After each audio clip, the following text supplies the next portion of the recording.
My brother destroyed my vacation home, and my parents said, "He's young, you can afford it." So I told them I'd take care of it. Their faces went white when they got the repair bill, along with my new family gathering policy.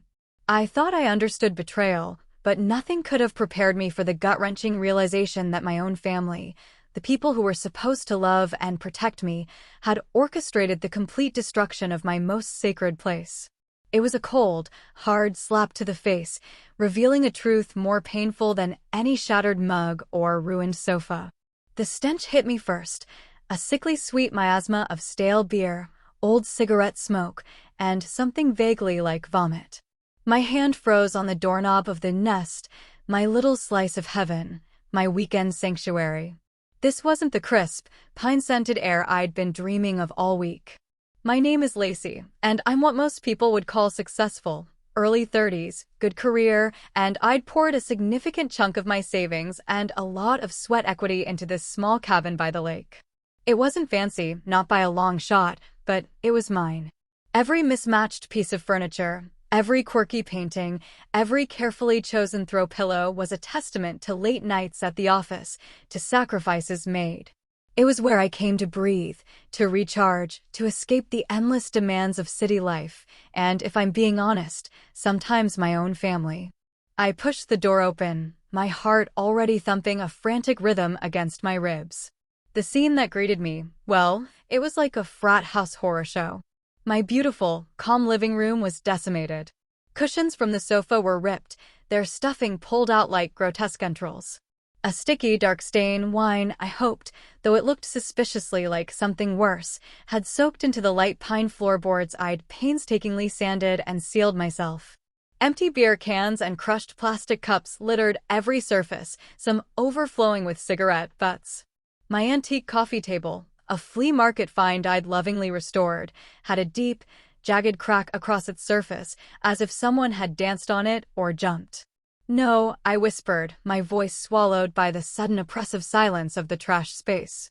"No, no, no." My weekend bag dropped from my nerveless fingers as I walked further in. The kitchen was worse. The fridge door hung open, its contents, or what was left of them, spilled onto the floor in a congealing mess. Broken glass crunched under my boots. Someone had taken a thick black permanent marker and drawn crude images on the cupboard doors. My carefully curated collection of artisanal mugs, gifts from friends, souvenirs from travels, smashed. All of them. Even the little chipped one I'd kept because it reminded me of my grandmother. Tears pricked my eyes, hot and angry. This wasn't just a mess. This was malicious. This was a violation. I forced myself to check the rest of the small cabin. The bathroom mirror was cracked, a spiderweb of fractures radiating from a central impact point. My bedroom, they'd been in my bedroom. My sheets were gone, the mattress stained. Perfume bottles I cherished were empty, their contents likely sprayed around with abandon. A small antique jewelry box, usually tucked away in a drawer, lay open and empty on the floor. It hadn't held much of monetary value, but the few pieces inside were deeply sentimental. My breath hitched. Who would do this? And how did they even get in? I always locked up tight. Always. Then it hit me. The spare key. The one I'd reluctantly given my parents for emergencies. An emergency like Brad, my younger brother, needing a place to crash with his deadbeat friends. A cold dread, quickly followed by a white-hot rage, washed over me. I'd installed a small, discreet security camera facing the main entrance after a minor break-in scare last year. It fed to a cloud service. My hands were shaking so badly I could barely operate my phone, but I pulled up the app. There it was, timestamped 3 nights ago. The footage was grainy, but clear enough. Brad, grinning like an idiot, fumbling with the key, then ushering in a troop of about 10 other guys and girls. I watched, my stomach churning, as the camera recorded snippets of their party.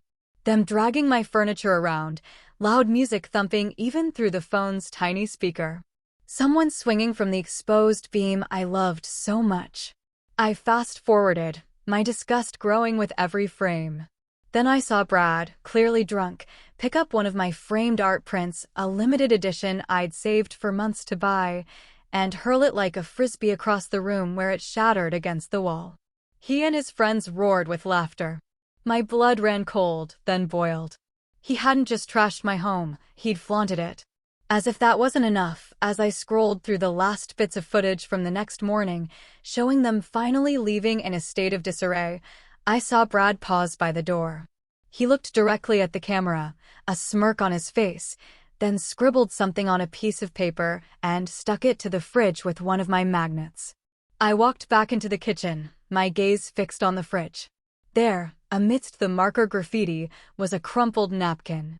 Scrawled on it, in Brad's unmistakable messy handwriting, were just 2 words: chill out. Chill out. My sanctuary, my peace, my hard-earned property, systematically destroyed. And his message was, chill out. He hadn't just trashed my home. He'd spat in my face. Chill out.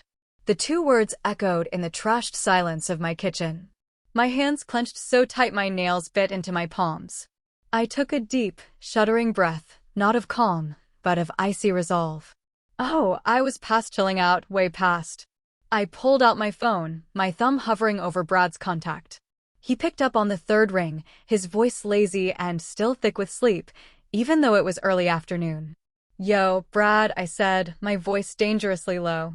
You need to get over to the nest now. Lacey, what's up? I'm kind of wrecked. Epic night. He actually chuckled. I'm sure it was, I said, the sarcasm practically dripping. I'm at the cabin, Brad. I've seen the epic night all over my floor, my walls, my furniture. A pause, then a sigh, not of remorse, but of annoyance. Oh, that look, Lace. We got a bit carried away. It's no biggie. We'll, tidy up next time we're up there. Next time? My voice rose despite my efforts to keep it level. There won't be a next time. You deliberately trashed my home, my things I worked for. Geez, chill out. It's just stuff, he said. The exact words from his stupid note. Stuff can be replaced. You're loaded anyway. What's the big deal?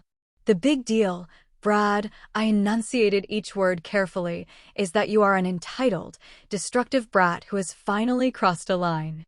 You have 5 minutes to call me back and tell me you're on your way here to see this with your own eyes. Otherwise, I'm calling the police. That was a bluff, mostly. Dealing with the cops would be a nightmare, but he didn't need to know that. Police? Are you serious?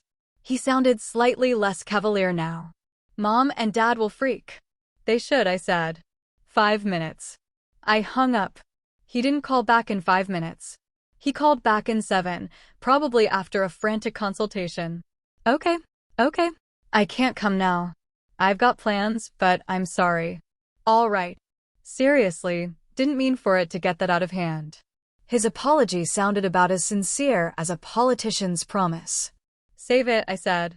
I'm calling Mom and Dad. I disconnected before he could reply and immediately dialed my mother, Nancy. She answered with her usual breezy, Lacey, dear, how's your weekend? Not great, Mom, I said, pacing through the wreckage. I'm at the nest, or what's left of it. Oh. Her voice sharpened slightly. What happened? Is everything all right? No, Mom. Everything is very much not all right. Brad had a party here. The place is destroyed.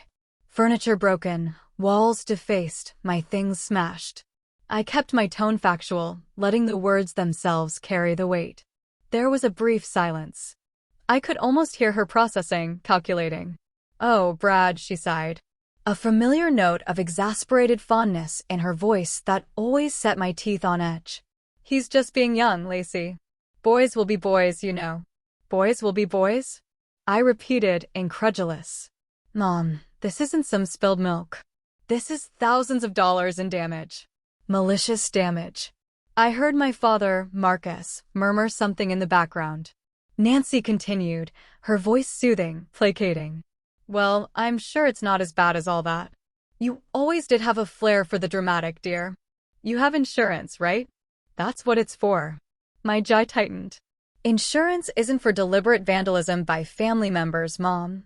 And even if it were, there's a deductible, and my premiums would skyrocket. Not to mention the sentimental value of things that are irreplaceable. Oh, sentiment, she dismissed with a wave of her hand. I could practically see it. Now, Lacey, don't make such a big deal out of it. Your father and I will talk to Brad. He'll get a stern talking to. Don't you worry. A stern talking to. I almost laughed. He needs to pay for this. He needs to understand there are consequences. Then came the kicker, the line that had been the soundtrack to so many of my brother's bailouts. Lacey, be reasonable, Nancy said, her voice taking on that slightly martyred tone. You know Brad doesn't have that kind of money.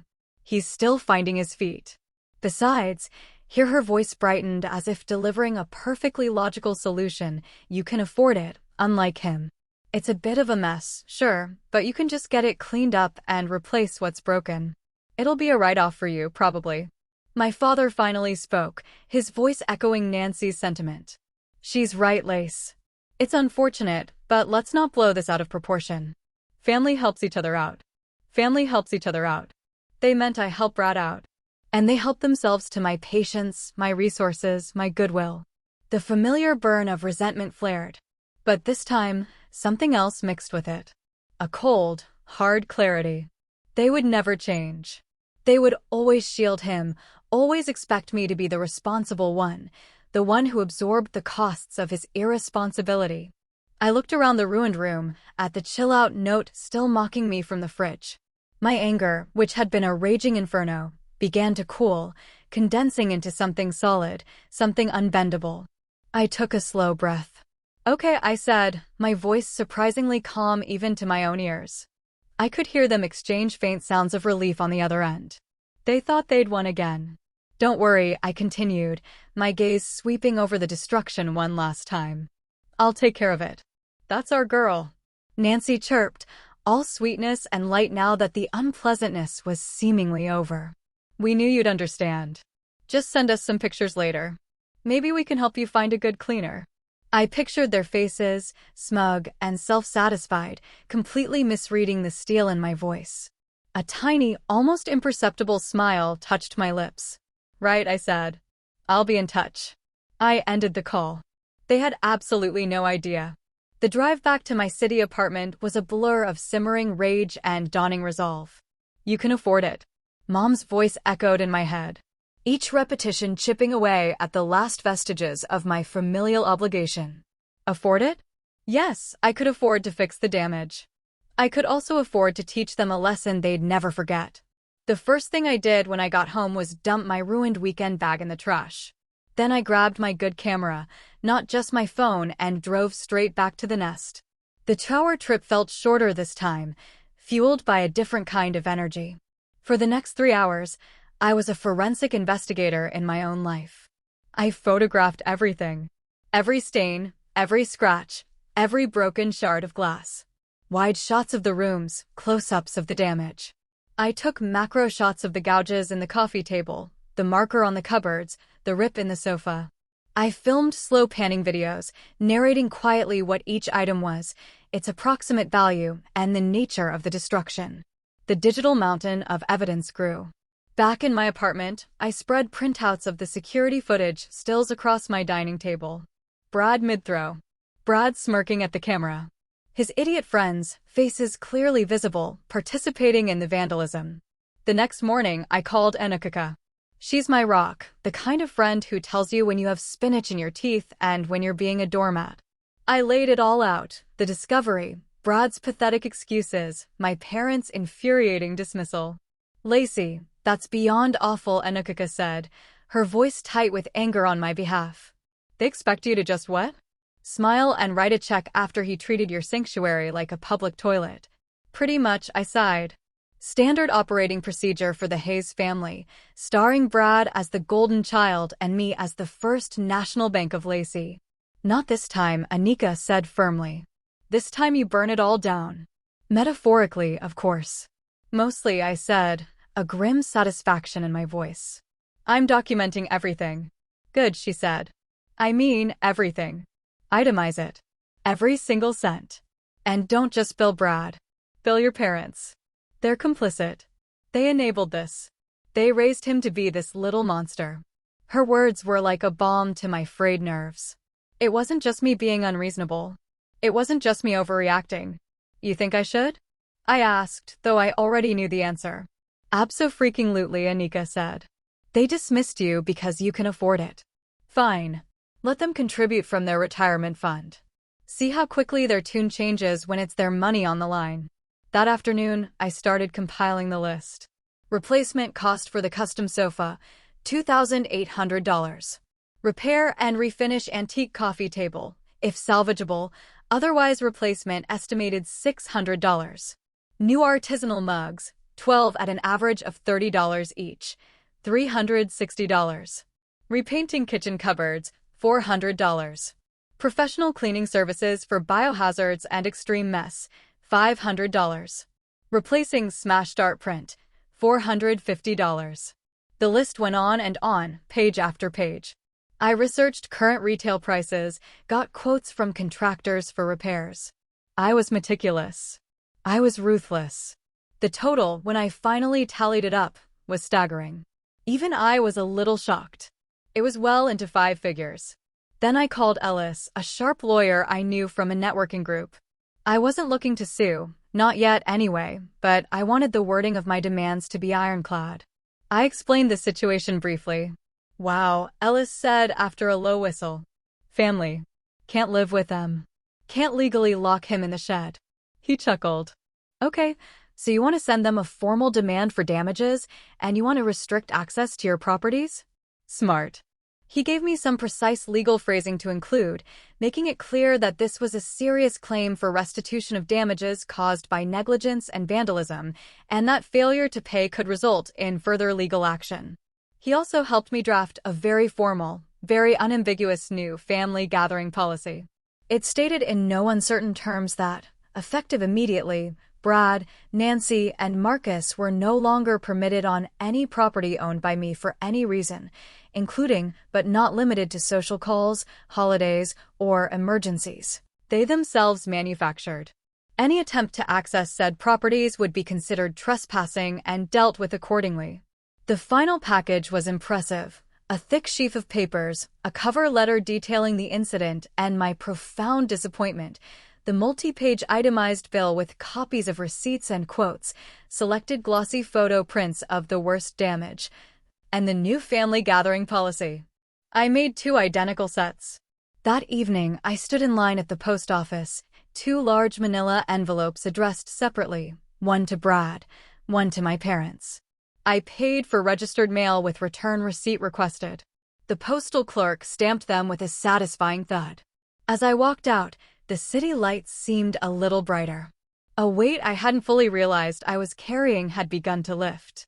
They thought I'd just roll over, absorb the cost, and smooth things over like always. They thought their dismissive words and Brad's pathetic "sorry" would be enough. They had no idea what was coming. This wasn't just about the money anymore. This was about respect, my respect, and they were about to learn its price. 2 days later, the email notifications pinged on my laptop, delivery confirmed. One for Brad, one for Nancy and Marcus. I imagined the scene at their respective homes. My parents probably settling in for their evening news. Perhaps Nancy complaining mildly about how dramatic I was being over a little mess.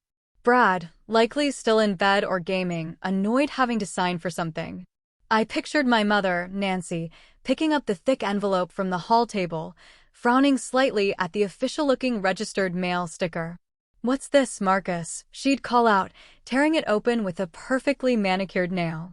She'd expect a check, or at least a letter full of angst and recriminations that she could easily dismiss. Instead, her eyes would scan the formal cover letter, the polite but firm tone, a stark contrast to the emotional outbursts she was used to from me when pushed too far. Then the bill. Page after page of itemized destruction. Each line a testament to her son's recklessness and her own willful blindness. The numbers would leap off the page. Not a few hundred for a cleaner, but a sum that would make even their comfortable suburban eyes water. I could almost see her face paling, her hand flying to her mouth. "Marcus, Marcus, you need to see this." My father, Marcus, ever the pragmatist when it suited him, would take the papers, his brow furrowing. He'd flip through them, his expression hardening as he saw the cold, hard figures, the undeniable photographic evidence. The crystal-clear stills from the security footage would be particularly damning. Brad red-handed, his friends' faces visible. No more boys will be boys now. This was documented, undeniable. And then the new family gathering policy, not a suggestion, not a request, but a formal declaration. Banned from the nest, from my city apartment, from any future property I might acquire, effective immediately, for any gatherings. The finality of it, the sheer audacity from their perspective, would likely render them speechless for a moment. At Brad's apartment, the scene would be different, but the shock similar. He'd probably rip open his envelope carelessly, expecting a lecture, maybe a demand for a token apology payment. The sheer volume of paper would surprise him. He'd scan the bill, his eyes widening. He wouldn't understand half the terms, but the final figure at the bottom, that he'd understand. He'd see the photos of himself caught in the act, looking like a fool. He'd read the policy, the words banned and trespassing finally penetrating his thick skull. His usual bravado would likely crumble, replaced by a dawning panic. He couldn't chill out his way out of this one. I imagined the frantic phone calls between them. Brad, probably hysterical, calling mom and dad. She's crazy. She can't do this. You have to talk to her. Nancy, her voice shrill with indignation. This is outrageous. After all we've done for her, the ungrateful child.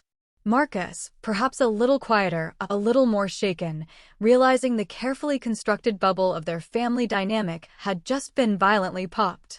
He had always relied on Nancy to manage these emotional things. But this had figures and legal-sounding phrases. My phone, which had been peacefully silent on my desk, suddenly lit up. Incoming call, Mom. I let it ring. It went to voicemail. A second later, incoming call, Dad. I let that one go, too. Then almost immediately, incoming call, Brad. Ignored. The phone buzzed again. A new voicemail. It was Nancy. I pressed play, holding the phone slightly away from my ear. Lacey, you pick up this phone right now. What is the meaning of this? This ridiculous piece of paper. How dare you? After everything. Your own brother. This is beyond. Her voice was a torrent of sputtering outrage, a far cry from the dismissive calm she'd displayed just days before. I listened for about 10 seconds, enough to get the gist. Then, with a small, almost serene smile, I tapped delete. My phone immediately started ringing again. Mom. I silenced it. Then Dad. Silenced. Then Brad, his call display picture a goofy selfie that now just looked pathetic. Silenced. A string of texts started to come through. Mom, call me immediately. This is unacceptable. Dad, Lacey. We need to discuss this. This is not the way. Brad, WTF, are you serious? You can't do this to me. Brad, Mom and Dad are freaking out. Call them. I read them, a strange sense of detachment washing over me. The panic in their words was a stark contrast to the quiet of my apartment. They were reacting exactly as I had anticipated. Their world, where I was the ever-reliable, ever-forgiving safety net, had just been upended. I poured myself a glass of water. The silence in my apartment feeling richer, deeper than it had in years. The peace was already beginning. They thought they could break my things, dismiss my feelings, and I would just absorb it. They were learning, perhaps for the first time, that actions have consequences, and my ability to afford it also afforded me the ability to draw a line so thick, so permanent, they'd never be able to cross it again. The barrage of calls and texts continued for days. It was like a digital siege. First came the outrage, the sputtering disbelief I'd already sampled. Then it shifted. The voicemails became a masterclass in manipulation. Lacey, honey, it's Mom. Nancy's voice, usually so assured, now dripped with a saccharine wounded tone. I just don't understand. How could you do this to your family? To us? We love you. This isn't like you at all. Are you okay, dear? Is something else bothering you? You can talk to us, right? Because I was clearly the one with the problem. Then came Dad, Marcus, trying the disappointed but reasonable approach. Lacey, your mother is very upset. Brad is beside himself. This bill, it's just not feasible. And this policy, it's tearing the family apart. Think about the upcoming holidays. Think about tradition. We need to sit down and talk this through calmly. Brad's messages were less sophisticated, mostly a string of angry emojis, misspelled accusations of cruelty, and pathetic pleas. You are ruining my life. I said I was sorry. What more do you want? I didn't respond to any of them. Not a single call, not a single text. My silence seemed to infuriate them more than any argument could have. A few days later, a new number popped up on my caller ID. I didn't recognize it, so I let it go to voicemail. The message was from my Aunt Valentina, Mom's sister. Her voice was syrupy, sweet, oozing concern. Lacey, darling, it's your Aunt Valentina. Your mother called me. She's terribly worried about you and about this misunderstanding. Honey, families have disagreements, but this seems so extreme. Brad made a mistake, a silly, youthful mistake. But he's your brother and your parents. They're heartbroken.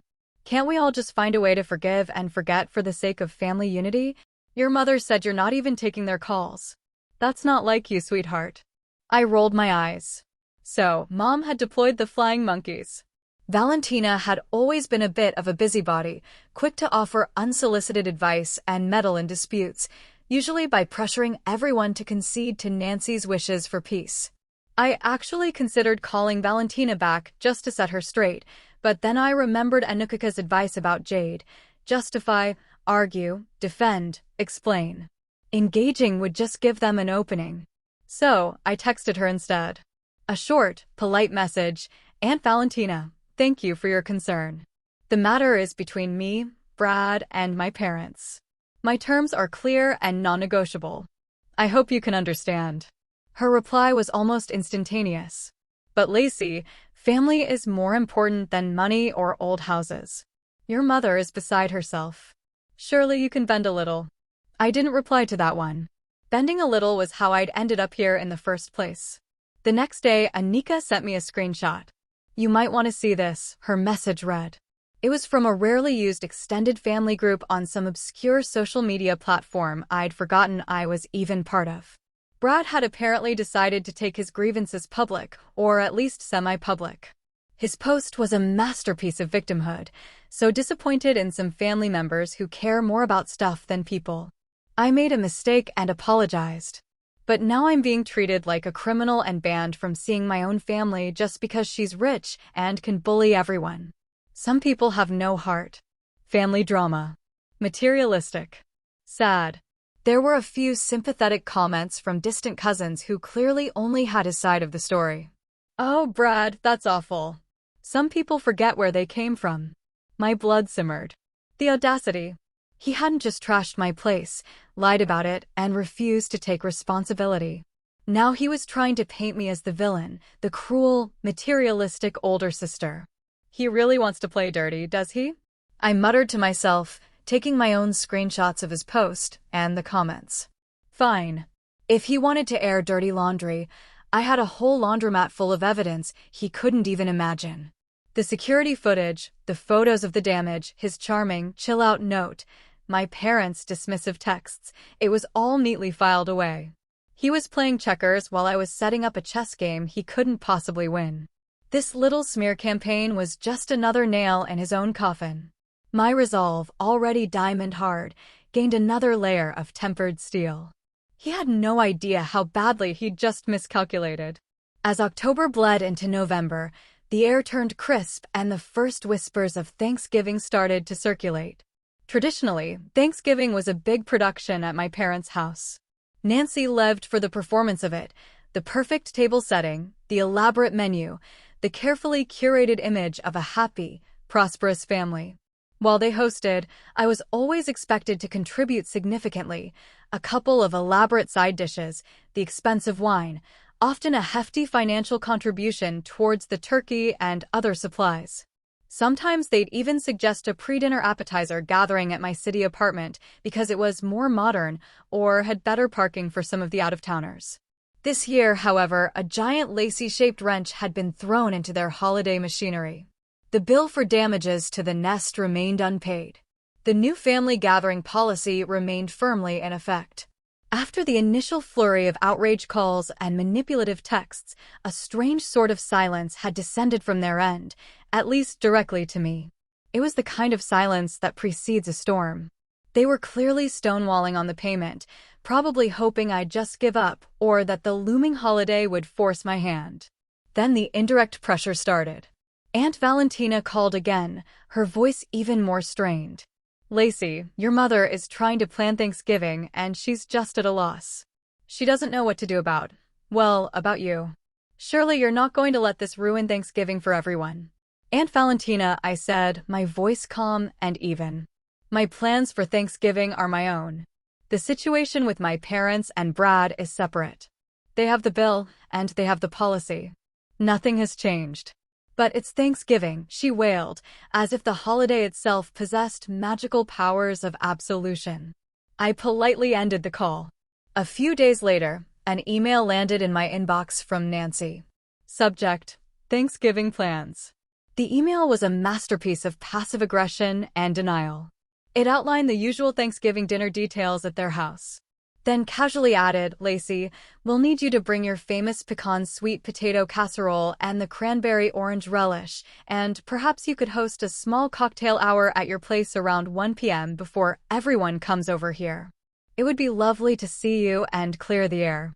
We need to put all this unpleasantness behind us and come together as a family." No mention of the 5-figure bill, no acknowledgement of the ban. It was as if my registered letters, the photos, the legalistic policy had all been a figment of my imagination. A temporary tantrum they were benevolently willing to overlook if I just came to my senses. I stared at the email, a humorless laugh escaping me. The sheer, unadulterated gall. When I read it to Anukika over coffee, she just shook her head. "They're genuinely living in another reality, aren't they? Clear the air. The air is crystal clear, Lacey. You've made your position perfectly plain. So, what do I do?" I asked, though I already knew. "You make your own Thanksgiving plans," Anika said, her eyes sparkling. "Quiet, peaceful, and utterly devoid of drama. My place, your place, fancy takeout, sweatpants. The world is our oyster, my friend." The thought was incredibly appealing. A Thanksgiving without the forced smiles, the undercurrents of resentment, Nancy's subtle digs, and Brad's entitled whining. It sounded like paradise. "Done," I said. "My place. We'll order in from that amazing Indian place and watch terrible movies." "Perfect," Anukika grinned. I didn't reply to Nancy's email. My silence was my answer. A week later, another email, this time from my father, Marcus. It was shorter, more direct, but equally delusional. Subject: Thanksgiving contributions. "Lacey, your mother is getting anxious about the arrangements. We'll be by your place on Thursday morning, say around 10 a.m., to pick up your usual contributions for Thanksgiving dinner, and we can all talk then, like a normal family. This has gone on long enough." Not a request. A statement. As if they could just summon me, command my compliance, and override my clearly stated boundaries by sheer force of will. They were actually planning to just show up. The arrogance was breathtaking. This time, I did reply. A single, concise sentence: "My policy stands. Any uninvited appearance at my properties will be considered trespassing, and I will act accordingly. The bill for damages to the nest remains outstanding." I hit send. The ball was back in their court. Let them try. I was ready. The thought of a confrontation didn't fill me with dread anymore. It filled me with a grim sort of anticipation. They wanted to push. I was about to show them just how hard I could push back. Thanksgiving was indeed looming, but the only pressure cooker I was interested in was the one simmering with my own quiet, delicious plans with Anukika. Thanksgiving morning dawned bright and chilly. Instead of the usual frantic rush of baking and packing, my apartment was an oasis of calm. The rich aroma of coffee filled the air, and Anukika was already there, curled up on my sofa in fuzzy socks, flipping through streaming services for our terrible movie marathon. We were planning a feast of takeout later. Zero stress involved. Around 10:05 a.m., right on schedule for their threatened arrival, my apartment buzzer shrieked. Not the polite, quick buzz of a delivery person, but a long, insistent, demanding blare. Anukika raised an eyebrow. Showtime? Looks like it, I said, a strange calm settling over me. I picked up my phone, already set to record video, and walked to the intercom. Yes, Lacey. It's us. Open the door. Nancy's voice, sharp and impatient, crackled through the speaker. I'm afraid I can't do that, Mom, I replied, my tone even. As I stated in my email, uninvited appearances are not welcome. Don't be ridiculous, Lacey. It's Thanksgiving. We're here to pick up your contributions and talk, Marcus chimed in, his voice booming slightly. There are no contributions, I said. And we have nothing further to discuss until the bill for the nest is settled. A frustrated sigh from Nancy. Lacey, open this door right now or I swear. I walked to the door, phones still recording, and peered through the peephole. There they were, Nancy, Marcus, and lurking behind them, looking sullen and uncomfortable, Brad. Nancy's face was flushed. Marcus looked stern, and Brad just looked like he'd rather be anywhere else. I opened the door a crack, the security chains still firmly in place. In my other hand, I held a neatly folded copy of the new family gathering policy and a crisp, official-looking document Ellis had helped me prepare, a formal cease and desist letter reiterating the trespass warning. What part of uninvited and trespassing was unclear? I asked, my voice quiet but firm. Nancy pushed forward. Don't you take that tone with me, young lady. We are your parents. You will let us in, and we will sort this nonsense out. She actually tried to push the door further open, rattling the chain. No, I said, holding my ground. You are not coming in. This is my home. Your presence here, after being explicitly told not to come, is trespassing. Marcus stepped forward, trying a different tactic. Lacey, please, he said, his voice softer, attempting to sound reasonable. Think of your mother. Think of the family. Don't do this. This isn't you. You have a good heart. Let's just talk. My good heart has been taken advantage of for years, Dad, I said, and my good heart is telling me to protect my peace. The terms are clear. Pay the bill. Respect my boundaries. Then maybe we can talk. Until then, you need to leave. Brad, who had been scowling silently, finally muttered, You're a real, you know that? And you're a destructive, entitled brat who still hasn't paid for the thousands of dollars of damage you caused, I retorted coolly, my eyes locking onto his. He actually flinched. It was then that Nancy escalated, her voice rising to a shout that probably carried down the hallway. We know you don't really mean this. You always come through for family. You wouldn't dare turn us away on Thanksgiving. It's unnatural. Just as she hit her crescendo, the door to the apartment opposite mine opened a crack. Mrs. Henderson, my elderly, sweet-faced, and surprisingly observant neighbor, poked her head out. She'd been a resident in the building for decades and knew everyone's comings and goings. Oh, Lacey, dear, Mrs. Henderson said, her voice clear and carrying, though she was addressing me.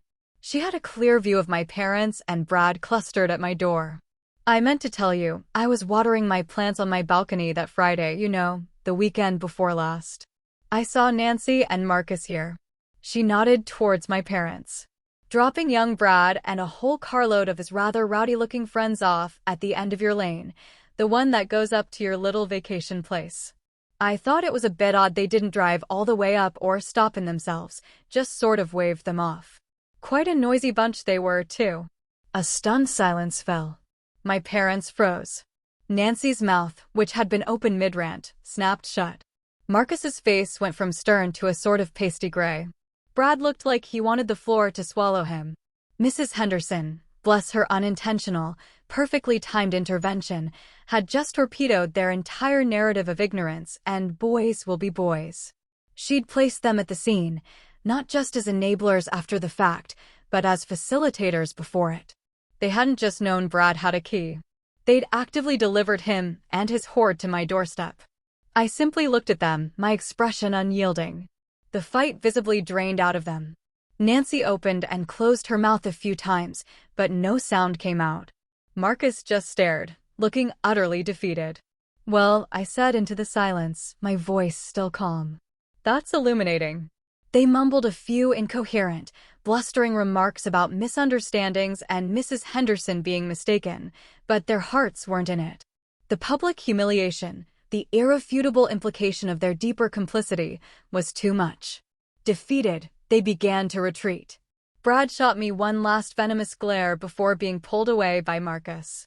As they shuffled towards the elevator, I called out, loud enough for them and possibly Mrs. Henderson to hear clearly, "The bill is still due. Interest daily. And by the way, I've shared copies of the security footage, Brad's charming social media posts, and this delightful interaction with the rest of the family. Happy Thanksgiving." The elevator doors dinged open. They couldn't get in fast enough. The peace that descended as the doors slid shut was the most satisfying sound I'd heard all day. The silence that followed their retreat down the hallway was profound. Anuka emerged from my living room, a slow grin spreading across her face. "Well," she said, "that was more entertaining than any terrible movie we could have picked. Mrs. Henderson for the win." "Tell me about it," I said, finally letting out a shaky laugh, the adrenaline starting to fade. "I should send her a thank you bouquet." Our Thanksgiving was, as planned, quiet, peaceful, and filled with delicious Indian food and genuinely terrible B-movies. There were no passive-aggressive comments, no demands, no expectations, just easy conversation and the comfort of genuine friendship. It was the best Thanksgiving I'd had in years. In the days that followed, the fallout from the Thanksgiving showdown, as Anuka dubbed it, began to ripple through the extended family. My cousin Kylie, who had always been more level-headed than most, called me a few days later. "Lacey," she began, her voice hesitant. "So, Aunt Nancy is telling everyone you threw them out on Thanksgiving after they just wanted to talk, and that Mrs. Henderson is a confused old lady. Is she now?" I said calmly. "Funny, because I have a crystal-clear video of the entire interaction, including Mrs. Henderson's perfectly lucid statement, and I also have the security footage from the nest, Brad's charming social media confession, and copies of their dismissive texts when I first told them about the damage. I shared a little highlights reel with a few select people. Perhaps you'd like to see it." There was a pause. "Oh," Kylie said. "Actually, Uncle Robert already forwarded something like that. It's pretty damning, especially the part where Brad is literally swinging from the rafters." The grapevine, it turned out, worked both ways.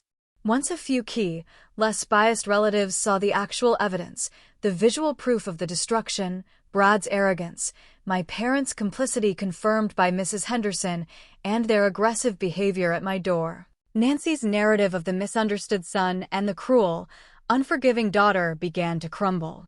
The bill, however, remained unpaid. My lawyer, Ellis, sent a follow-up letter, a bit more strongly worded this time, hinting at small claims court and the public record that would create.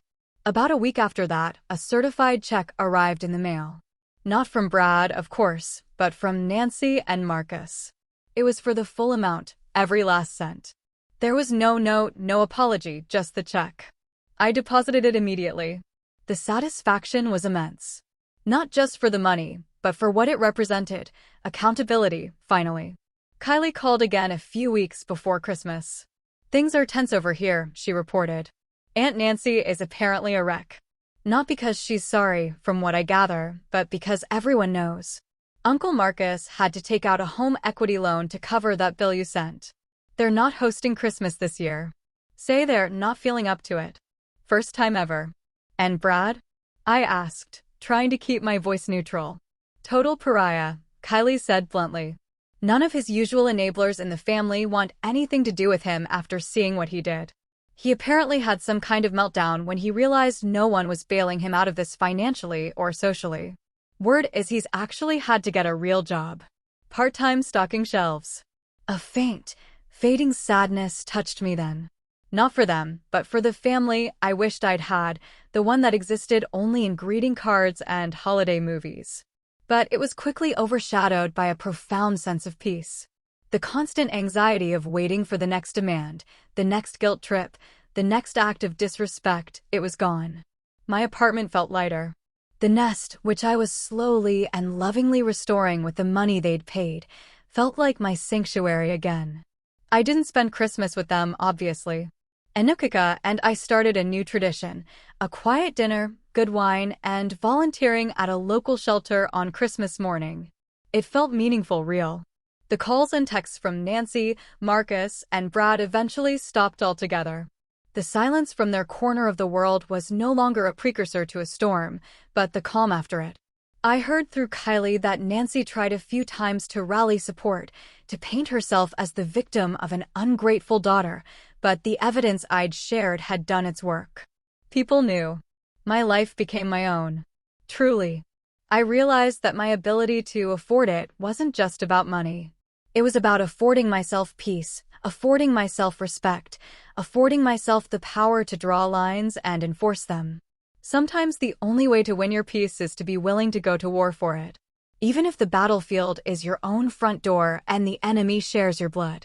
And let me tell you, the taste of that hard-won peace? It's the sweetest victory of all. If you're out there dealing with your own Brads and Nancys, know this. Your peace is worth fighting for.